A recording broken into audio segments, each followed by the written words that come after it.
नमस्कार प्यारे दोस्तों, मैं रत्ना सिंह अपने इस चैनल क्रैक हिंदी एग्ज़ाम में आपका स्वागत करती हूँ। दोस्तों, आज का जो क्वेश्चन है वो आपके टीजीटी, पीजीटी, एलटी, जीआईसी के पेपर के लिए काफ़ी ज़्यादा महत्वपूर्ण होंगे और ये परीक्षाओं में ये क्वेश्चन ज़रूर पूछे जाते हैं। और आज आपका प्रश्नोत्तरी संख्या 8वां हम स्टार्ट करेंगे। तो समय न गंवाते हुए आज का पहला क्वेश्चन शुरू करते हैं। अगर वीडियो पसंद आता है तो प्लीज़ चैनल को लाइक, शेयर, सब्सक्राइब करते हुए चलिएगा। तो आज का आपका पहला क्वेश्चन है कि हिंदी का पहला समाचार पत्र कौन सा है? तो आज आपका पहला क्वेश्चन है, हिंदी का समाचार पत्र कौन सा है? अभ्युदय है, बंगदूत है, हिंदी प्रदीप है कि उदंत मार्तंड है? तो इन चारों ऑप्शनों में से कौन सा ऑप्शन सही है आप भी बताते हुए चलिएगा। तो इन चारों ऑप्शनों में से ऑप्शन डी आपका सही होता है, उदंत मार्तंड। जो उदंत मार्तंड है वो हिंदी का पहला समाचार पत्र है और इसका प्रकाशन वर्ष अगर पूछ लिया जाए तो 30 मई 1826 30 मई 1826 में इसका प्रकाशन वर्ष हुआ था और कहाँ से? कलकत्ता से हुआ था। और उदंत मार्तंड क्या है? एक साप्ताहिक पत्रिका है। अगर पूछ लिया गया कि उदंत मार्तंड के संपादक, तो उदंत मार्तंड के संपादक आपको पता होगा कि जुगल किशोर हैं। जुगल किशोर हैं। तो आप लोग ध्यान से देखते हुए चलिए, बहुत इंपॉर्टेंट क्वेश्चन है। तो क्लियर हुआ, पहले क्वेश्चन का आपका आंसर सही होता है डी, उदंत मार्तंड। अब आपका दूसरा क्वेश्चन देखते हैं कि अलका सरावगी को किस रचना के लिए हिंदी साहित्य अकादमी पुरस्कार मिला? तो ये जो अलका सरावगी हैं उनको किस रचना के लिए हिंदी साहित्य अकादमी का पुरस्कार मिला? यारों के यार, एक लड़की, कलकत्ता बाया बाईपास या कितना बड़ा झूठ? तो इन चारों ऑप्शनों में से आपका ऑप्शन सी सही होता है कि जो कलकत्ता वाया बाईपास है उस रचना के लिए अलका सरावगी को साहित्य अकादमी पुरस्कार मिला था। और साहित्य अकादमी पुरस्कार इनको किस सन में मिला था इस रचना के लिए? तो 2001 में मिला था। किस में मिला था? 2001 में। तो ये ध्यान रखिएगा। आगे का क्वेश्चन है, क्वेश्चन नंबर 3 कि कौन सी कृति महादेवी वर्मा की है? निहार है, साकेत है, कामायनी है कि प्रिय प्रवास है? तो महादेवी वर्मा की कौन सी कृति है? तो जो आपका ऑप्शन ए होता है, निहार, वो महादेवी वर्मा की कृति है। बाकी आपका जो ये कामायनी है, कामायनी जयशंकर प्रकाश का है, प्रिय प्रवास अयोध्या सिंह उपाध्याय का है, साकेत मैथिली शरण गुप्त का है, जबकि निहार महादेवी वर्मा की कृति है। अब महादेवी वर्मा कौन थी? वो छायावाद की कवित्री थी। कौन थी? छायावाद की कवित्री थी। अगर इनका जन्म पूछ लिया जाए तो महादेवी वर्मा का जन्म 26 मार्च 1907 को फर्रुखाबाद में हुआ था और इनको आधुनिक युग की मीरा भी कहा जाता है, महादेवी वर्मा को। और इनके और भी रचनाएं हैं, कृतियां हैं, जैसे सांद गीत हुआ, नीरजा हुआ, यामा हुआ, ये सब महादेवी वर्मा की कृतियां हैं। तो आई होप क्लियर हो गया होगा। प्रश्न संख्या 3 का ऑप्शन 1 सही है।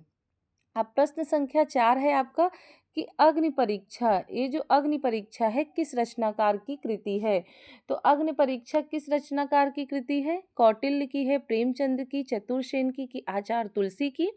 तो अग्नि परीक्षा जो है वो आपका ऑप्शन डी सही होता है कि आचार्य तुलसी की रचना है। अब अग्नि परीक्षा में किसका वर्णन किया गया है? इसमें इन्होंने क्या किया है? सीता की अग्नि परीक्षा को राम की नर लीला का रूप देते हुए नाटकीय ढंग से प्रस्तुत किया है। जो सीता जी का अग्नि परीक्षा था उसको राम की नर लीला का रूप देते हुए नाटकीय ढंग से प्रस्तुत किया है।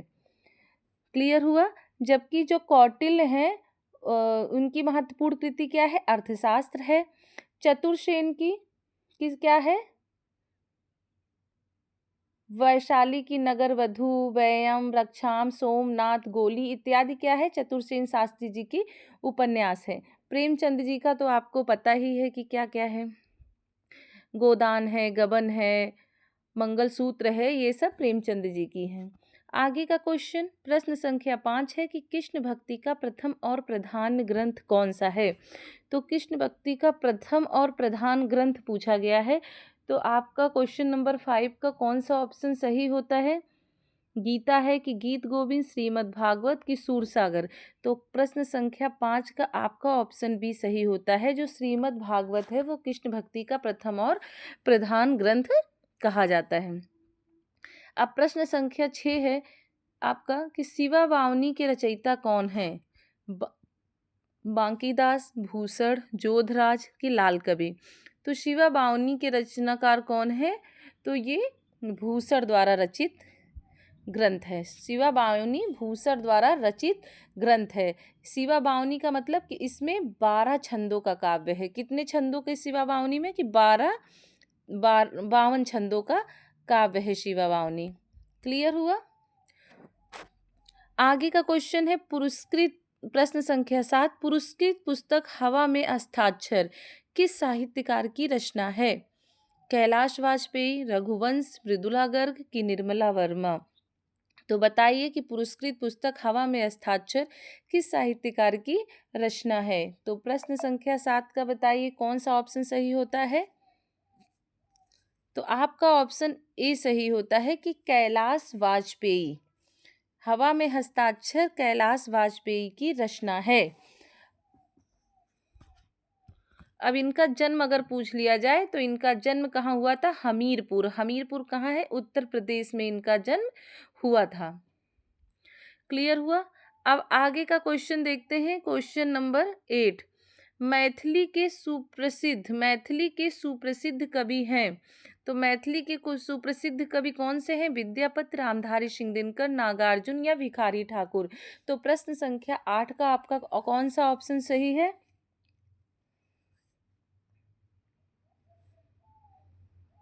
बताइए प्रश्न संख्या 8 का। आपका ऑप्शन ए सही होता है। प्रश्न संख्या 8 का ऑप्शन ए सही होता है विद्यापति। ठीक। प्रश्न संख्या 8 का ऑप्शन ए सही है। आगे का क्वेश्चन है प्रश्न संख्या 9 कबीर, तुलसीदास, सूरदास आदि कौन से काल के संत कवि हैं। तो कबीर, तुलसी और सूरदास ये तीनों किस काल के संत कवि हैं। तो ये तीनों किस काल के संत कवि हैं। ये तीनों भक्ति काल के संत कवि हैं।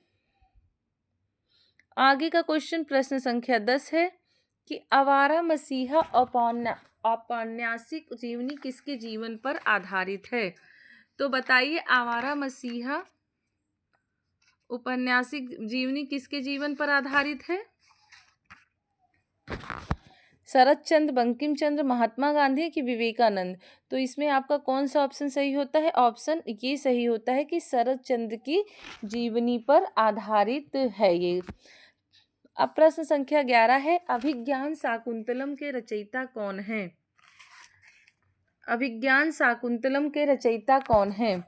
तो अभिज्ञान शाकुंतलम के रचयिता कौन है। कौन सा ऑप्शन सही होता है। ऑप्शन सी सही होता है। जो कालिदास जी हैं वो अभिज्ञान शाकुंतलम के रचयिता हैं। और अभिज्ञान शाकुंतलम कैसा है। वो नाट्य रचना है, नाटक है। अभिज्ञान शाकुंतलम नाटक है जिसमें राजा दुष्यंत और शकुंतला के क्या हुआ है प्रेम तथा वियोग का वर्णन है। और अभिज्ञान शाकुंतलम वो संस्कृत साहित्य की अनुपम कृति मानी गई है। तो अभिज्ञान शाकुंतलम के रचयिता कालिदास है और एक नाटक विधा में रची गई ये रचना है। प्रश्न संख्या 12 किरातार्जुनीयम महाकाव्य के लेखक कौन हैं। दंडी हैं, भारवी हैं, श्रीहर्ष हैं या बाणभट्ट हैं। तो किरातार्जुनीयम महाकाव्य के लेखक कौन हैं। भारवी। ऑप्शन बी सही होता है कि भारवी जो हैं वो किरातार्जुनीयम के लेखक हैं। अब किरातार्जुनीयम कैसा महाकाव्य है। तो किरातार्जुनीयम बृहत्त्रयी में आता है। बृहत्त्रयी महाकाव्य है। एक क्वेश्चन पूछ लिया जाता है किरातार्जुनीयम कैसा महाकाव्य है।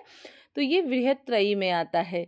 इसमें किरात मतलब भगवान शिव और अर्जुन के मध्य युद्ध का वर्णन है। किरातार्जुनीयम में किसका वर्णन है। भगवान शिव और अर्जुन के मध्य युद्ध का वर्णन है। क्लियर हुआ। तो 12 क्वेश्चन का आंसर बी आपका सही होता है। अब प्रश्न संख्या 13 है कि उत्तर रामचरितम नामक प्रसिद्ध नाटक के लेखक। देखिए, आपके जो बच्चे हिंदी से फॉर्म डाले हैं एलटी, टीजीटी, पीजीटी, जीआईसी का, उसमें संस्कृत के क्वेश्चन पूछे जाते हैं संस्कृत साहित्य से। तो इसलिए उस परीक्षा, उस पेपर के आधार पे ही कुछ क्वेश्चन इसमें संस्कृत के भी हमने दिए हैं। तो देखते हैं आगे, उत्तर रामचरितम नामक प्रसिद्ध नाटक के लेखक। प्रश्न संख्या 13 कि उत्तर रामचरितम नामक प्रसिद्ध नाटक के लेखक कौन है? कालिदास हैं, भवभूत हैं, दंडी हैं कि बाणभट्ट हैं? तो 113 का आपका ऑप्शन बी सही होता है। जो भवभूत है वो उत्तर रामचरितम नामक नाटक के लेखक हैं, और यह एक मार्मिक नाटक है जिसमें किसका वर्णन किया गया है? भगवान राम के उत्तर जीवन और सीता के परित्याग के बाद के जो उनके दुखद प्रसंगों का चित्रण इसमें किया गया है। भवभूत कौन है? जो करुण रस के प्रयोग में करुण रस के प्रणेता भवभूत माने गए हैं। तो ये सब थोड़ा थोड़ा जो इम्पोर्टेंट लाइन है वो आप लोग याद रखिएगा। आगे है प्रश्न संख्या 14, शिशुपाल वध महाकाव्य की रचना किसने की? माघ, श्रीहर्ष, दंडी या भवभूत? तो इन चारों में से कौन सा ऑप्शन सही होता है? शिशुपाल वध महाकाव्य की रचना किसने की है? तो आपका ऑप्शन ए सही होता है। माघ जो है वो शिशुपाल वध के रचना के लेखक हैं। प्रश्न संख्या 14 का आपका ऑप्शन ये सही होता है। आगे का प्रश्न संख्या 15, कादम्बरी नामक, ये जो कादम्बरी नामक प्रसिद्ध कथा ग्रंथ के रचयिता कौन है? आपका दंडी, भारवी, बाणभट्ट या श्रीहर्ष? तो इन चारों ऑप्शन में से कौन सा ऑप्शन सही होता है? प्रश्न संख्या 15 का ऑप्शन सी सही होता है। बाणभट्ट कादम्बरी नामक प्रसिद्ध ग्रंथ के रचयिता हैं। यह क्या है? बृहद गद्य काव्य है। कादम्बरी क्या है? बृहद गद्य काव्य है जो विश्व साहित्य में अपने अनूठे कथानक और विस्तृत वर्णन शैली के लिए प्रसिद्ध है। और कादम्बरी क्या है? प्रेम कहानी है जिसमें कई जन्मों की कथाएं समाहित हैं। तो प्रश्न संख्या 15 का ऑप्शन सी सही होता है। आगे है प्रश्न संख्या 16। प्रश्न संख्या 16, इति प्लस आदि की संधि क्या होगी? इस संधि पूछी गई है कि इति प्लस आदि की संधि क्या होगी। तो इन चारों ऑप्शनों में से कौन सा ऑप्शन सही होता है? तो ऑप्शन बी सही होता है, इत्यादि होती है। इति प्लस आदि की संधि क्या होती है? इत्यादि होती है। और ये कौन सी संधि है? ये आपकी यड़ संधि है। कौन सी संधि है? यड़ संधि है। इत के इसमें क्या है? इत का ई के बाद असमान जो स्वर आ जाने पर ई का क्या हो जाता है? या हो जाता है। ई का या हो जाता है, जिसमें इत प्लस आदि मिलकर क्या बन जाता है? इत्यादि बन जाता है। और यह संधि किसमें आती है? स्वर संधि का एक महत्वपूर्ण भेद है। इत्यादि यड़ संधि है ये। आगे का क्वेश्चन है, पीतांबर में कौन सा समास है? तत्पुरुष, कर्मधारय, बहुव्रीहि की अव्ययी भाव? तो पीतांबर में कौन सा समास है? आपका प्रश्न संख्या 17 का कौन सा ऑप्शन सही होता है? तो पीतांबर में आपका बहुव्रीहि समास है। कैसे? कि पीतम अंबर यस्य सा, अर्थात इसका अगर आप विग्रह करेंगे तो क्या आएगा? पीतम अंबरम यश स।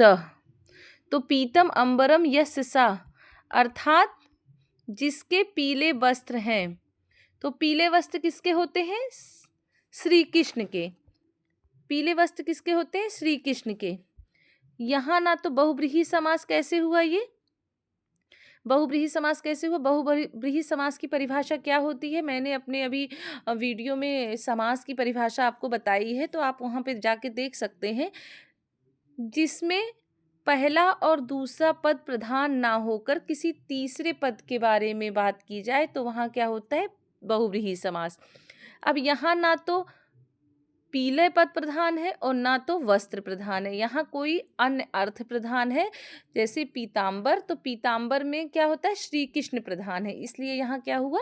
बहुव्रीहि समास हुआ, तो प्रश्न संख्या 17 का सी सही है। अब प्रश्न संख्या 18 है, नदी शब्द का प्रथमा बहुवचन रूप क्या होगा? नदी, नदौ, नदा की नदी नाम। तो प्रश्न संख्या 18 का बताइए कौन सा ऑप्शन सही है? तो आपका ऑप्शन सी सही है। नदी शब्द का प्रथमा बहुवचन रूप क्या हो गया? नद्या होगा।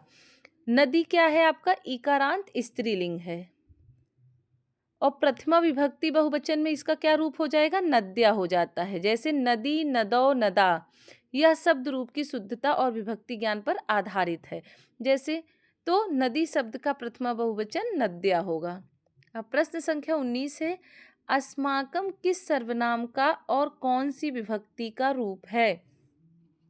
तो इसमें कौन सा ऑप्शन सही होता है? तो इसमें आपका ऑप्शन बी सही होता है। प्रश्न संख्या 19 का ऑप्शन बी सही होता है। अस्माकम अस्मद षष्ठी बहुवचन।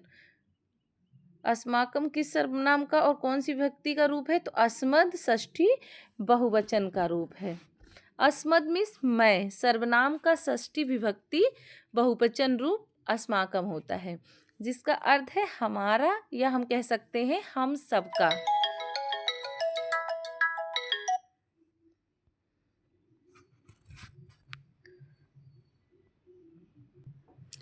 तो प्रश्न संख्या 19 का आपका ऑप्शन बी सही होता है। अब आगे का क्वेश्चन है प्रश्न संख्या 20, राम पुस्तकानि पठति। इस वाक्य में पुस्तकानि में कौन सा कारक है? तो राम पुस्तकानि पठति, इसमें कौन सा कारक है? तो इसमें कौन सा ऑप्शन सही होता है? तो यहाँ आपका ऑप्शन बी सही होता है कि राम पुस्तकानि पठति में कौन सा कारक है? तो कर्म कारक है। कैसे? राम क्या पढ़ता है? अब उत्तर है क्या? पुस्तकें पढ़ता है। और कर्मणि क्या है? द्वितीय नियम के अनुसार कर्म में क्या है? द्वितीय विभक्त होता है, अतः जो पुस्तिकानि है उसमें कर्म कारक है। क्लियर हुआ? तो ऑप्शन 20 का, क्वेश्चन 20 का आपका ऑप्शन बी सही होता है।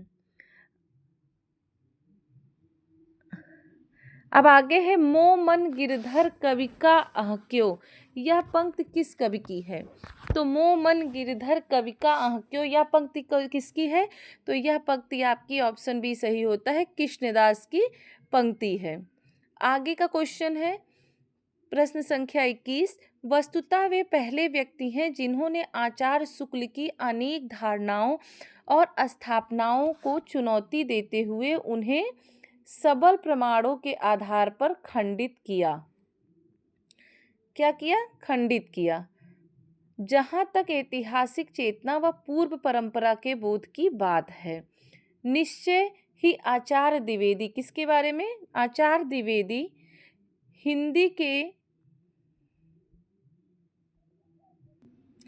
निश्चय ही आचार्य द्विवेदी हिंदी के सबसे अधिक सशक्त इतिहासकार हैं। यह कथन किसका है? तो यह कथन किसका है? डॉक्टर राम कुमार वर्मा, दशरथ ओझा, गणपत चंद्रगुप्त की नलिन विलोचन शर्मा। तो ये किसका कथन है बताइए? तो ये कथन है आपका गणपत चंद्र गुप्त का। किसका है? गणपत चंद्र गुप्त का। वो कहते हैं कि वस्तुतः वे पहले व्यक्ति हैं जिन्होंने आचार्य शुक्ल की अनेक धारणाओं और स्थापनाओं को चुनौती देते हुए उन्हें सबल प्रमाणों के आधार पर खंडित किया। जहां तक ऐतिहासिक चेतना व पूर्व परंपरा के बोध की बात है, निश्चय ही आचार्य द्विवेदी हिंदी के सबसे अधिक सशक्त इतिहासकार हैं। यह कथन गणपत चंद्र गुप्त का है। ऑप्शन सी सही होता है। आगे का क्वेश्चन है, चारा काटने की मशीन तथा टेबल लैंड किस विषय वस्तु पर आधारित कहानियां हैं? प्रश्न संख्या 22 में पूछा गया है कि चारा काटने की मशीन तथा टेबल लैंड किस विषय वस्तु पर आधारित कहानियां हैं? तो प्रश्न संख्या 22 का आपका कौन सा ऑप्शन सही होता है? आपका ऑप्शन सी सही होता है। भारत पाक विभाजन पर आधारित चारा काटने की मशीन तथा टेबल लैंड विषय वस्तु है। तो आपका ऑप्शन सी सही होता है। अब आपका प्रश्न संख्या 23 है, निम्नलिखित काव्य पंक्तियों का आशय क्या है? पलट न बहुरा गाजो बिछोई, अबहू फिरे फिरे रंग सोई। सियरी आगिनी बिरहिनी हिय जारा, और सुलग सुलग दग्धे हुई छारा। इसमें नायिका विरह की अंतिम दशा में है कि उसका प्रियतम पलटकर लौटा नहीं है, कि वह विरह की आग में निरंतर जल रही है, कि वह सुलग सुलग कर छार हुई जा रही है। तो कौन सा ऑप्शन आपका सही है? तो प्रश्न संख्या 23 का आपका ऑप्शन डी सही है, कि उसका प्रियतम पलट कर लौटा नहीं है, वह विरह की आग में निरंतर जल रही है, वह सुलग सुलग कर छार हुई जा रही है। तो ये आपका ऑप्शन डी सही होता है प्रश्न संख्या 23 का। अब प्रश्न संख्या 24 देखते हैं कि निम्नलिखित कथनों पर विचार कीजिए। प्रयोगवाद में वैयक्तिक चेतना है। प्रयोगवादी काव्यधारा के कवि प्रयोग धर्मिता को साध्य मानते हैं। प्रयोगवाद की आधारशिला मार्क्सवाद है कि प्रयोगवाद का सत्य मध्यवर्गीय व्यक्तित्व का सत्य है। तो बताइए कि इन चारों में से कौन सा कथन सत्य है? उपरोक्त में से कौन सा कथन सत्य है? तो इन चारों में से कौन सा कथन सत्य है? प्रश्न संख्या 24 का कौन सा ऑप्शन सही होता है? ऑप्शन डी सही होता है कि प्रयोगवाद में क्या है? वैयक्तिक चेतना है। प्रयोगवादी काव्यधारा के कवि प्रयोग धर्मिता को साध्य मानते हैं। और ऑप्शन 4 है प्रयोगवाद का सत्य मध्यवर्गीय व्यक्तित्व का सत्य है। तो ये तीनों ऑप्शन आपके सही हैं, पहला, दूसरा और चौथा। तो प्रश्न संख्या 24 का ऑप्शन डी सही होता है। देखिए इस टाइप के क्वेश्चन परीक्षा में 4 से 6 क्वेश्चन आपको देखने को मिल जाएंगे, इसलिए ऐसे भी क्वेश्चन आप देखते हुए चलिएगा। प्रश्न संख्या 25 है, नई कविता की विशेषता नहीं है जीवन के प्रति आस्थावान होना, कि परंपरागत मान्यताओं का विरोध, कि नया सौंदर्यबोध, कि ईश्वर में आस्था और असंशय की स्थिति। तो 25 का कौन सा ऑप्शन सही होता है? ऑप्शन डी सही होता है कि नई कविता की विशेषता नहीं है ईश्वर में आस्था असंशय की स्थिति, जबकि नया सौंदर्यबोध, परंपरागत मान्यताओं का विरोध और जीवन के प्रति आस्थावान होना, ये तीनों नई कविता की विशेषताएं हैं। अब प्रश्न संख्या 26 है कि अनि दो घन घोर ज्यो, अनि दो घन जो घोर ज्यो धाई मिले कर घाट। पंक्ति में कर और घाट के द्वारा कवि क्या कहना चाहता है? तो इसमें कौन सा ऑप्शन सही होता है? वो क्या कहना चाहता है? प्रश्न संख्या 26 का आपका ऑप्शन डी सही होता है। वह कहना चाहता है कि दोनों ओर की सेना युद्ध क्षेत्र में आमने सामने आ गई है और दोनों ओर की सेनाएं नदी के 2 घाटों के सामने आ गई हैं। 1 और 2 आपका सही है, इसका मतलब कि ऑप्शन डी 1 और 3 सही है, इसका मतलब आपका ऑप्शन डी सही होता है कि वे दोनों सेनाएं कर्तव्य के घाट पर काले बादलों के समान आ गई हैं और दोनों ओर की सेना युद्ध क्षेत्र में आमने सामने आ गई है। अनि दो घन घोर ज्यों धाई मिले कर घाट। तो ये आपका प्रश्न संख्या 26 का ऑप्शन डी सही होता है। देखिए प्रश्नों का लेवल बहुत अच्छा है, इसी टाइप के प्रश्न आपके पूछे जाते हैं। तो वीडियो में बने रहिए और चैनल को लाइक शेयर सब्सक्राइब जरूर कर दीजिए। प्रश्न संख्या 27, लोका मत के भोरा रे जो काशी तन तजय कबीरा तो रामही का निहोरा रे। उपरोक्त पंक्ति में कबीर का अभिप्राय क्या है? लोका मत के भोरा रे जो काशी तन तजे कबीरा तो रामही का निहोरा रे। तो क्या अभिप्राय है कबीर का कि संसार के लोग अबोध यूं भोली बुद्धि वाले हैं, कि लोग समझते हैं काशी में प्राण त्यागने से मोक्ष मिलता है, कि मोक्ष का संबंध किसी विशेष स्थान पर प्राण त्यागने से है, कि रूढ़ियों या अंधविश्वासों का खंडन किया गया है। तो प्रश्न संख्या 27 का आपका कौन सा ऑप्शन सही होता है? तो प्रश्न संख्या 27 का आपका ऑप्शन ए सही होता है कि संसार के लोग अबोधियों भोली बुद्धि वाले हैं, लोग समझते हैं काशी में प्राण त्यागने से मोक्ष मिलता है, और ऑप्शन 4 रूढ़ियों या अंधविश्वासों का खंडन किया गया है। तो पहला, दूसरा और चौथा ऑप्शन, इसका मतलब कि स्कूट में आपका 27 का ऑप्शन ए सही होता है। प्रश्न संख्या 28 है, रचना काल के आधार पर आचार्यों का सही अनुक्रम क्या है? पहले कुंतक क्षेमेंद्र वामन वाहा हैं कि वामन भामा कुंतक क्षेमेंद्र हैं कि भामा वामन कुंतक क्षेमेंद्र हैं कि भामा कुंतक वामन क्षेमेंद्र हैं? तो प्रश्न संख्या 28 का आपका ऑप्शन सही सी सही होता है कि पहले भामा है, फिर वामन है, फिर कुंतक है, फिर क्षेमेंद्र है। प्रश्न संख्या 29 है कि निम्नलिखित में कौन सा कथन असत्य है? असत्य कथन और सत्य कथन पे बहुत ध्यान दीजिएगा, इसी में कंफ्यूज हो जाता है बच्चा और ध्यान नहीं दे पाता है। तो कौन सा कथन असत्य है? प्रेम चंद्रिका देव की रचना है कि पंचासिका मतिराम की रचना है कि श्रृंगार मंजरी चिंतामणि की रचना है कि व्यंग्यार्थ कौमुदी वेनी प्रवीण की रचना है? तो प्रश्न संख्या 29 का कौन सा ऑप्शन सही होता है? कौन सा कथन असत्य है तो कौन सा कथन गलत है? तो आपका ऑप्शन सी सही है कि व्यंग्यार्थ कौमुदी वेनी प्रवीण की रचना है। ये क्वेश्चन गलत है, जबकि ये तीनों प्रेमचंद्रिका देव की रचना है, पंचासिका मतिराम की रचना है और श्रृंगार मंजरी चिंतामणि की रचना है।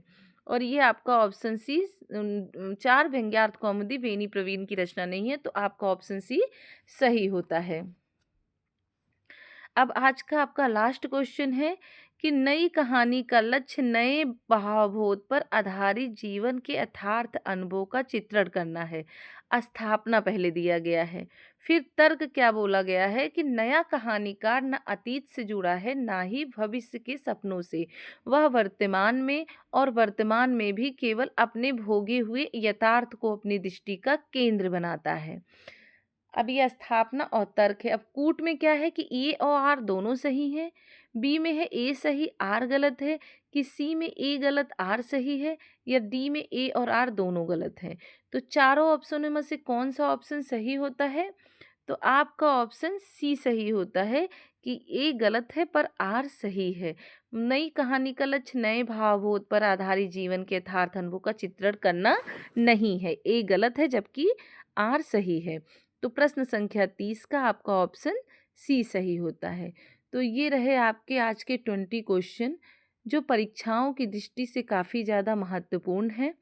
ऐसे ही वीडियो लाने के लिए, ऐसी ही क्लास और अच्छी लाने के लिए आप हमारे चैनल को सब्सक्राइब और शेयर ज़रूर कर दीजिएगा।